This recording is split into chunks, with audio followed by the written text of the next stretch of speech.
Hello, hello mga bashies! It's your girl Tinay at samahan nyo kami ngayon. Pupunta kami sa Balagtas, Bulacan para mag-food trip.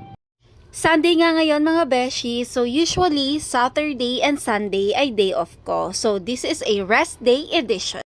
Matagal ko na nga gusto to puntahan mga beshies dahil dinarayo sila dito sa Balagtas, Bulacan dahil sa kanilang boneless fried chicken. Ito nga ang Bakbak Fried Chicken at makikita niyo sila mga beshies dito lang yan sa 3MJ Building and katapat lang nila ang highway and malapit rin sila dito mga beshies sa Robinson's Mall. Dito mga beshies, wala nga pala silang dine-in, for take-out lang sila and available din sila mga beshies sa GrabFood. At kung makikita nyo nga mga beshies, dinarayo talaga sila ng madaming mga food vlogger. Ito nga beshies, in-order namin ang Bakbak Special, medyo mild spicy siya and umorder din kami ng fries para sa aking Junakis.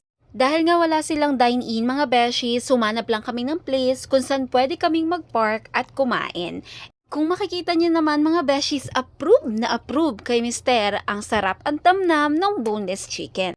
Kahit nga ako mga beshies hindi nagpatalo dahil sobrang crunchy niya sa labas and sobrang juicy sa loob. Kaya for me, it's 100/10 mga beshies. Kaya ano pa hinihintay niyo mga beshies? I-try niyo na ang Bakbak Fried Chicken here sa Balagtas, Bulacan.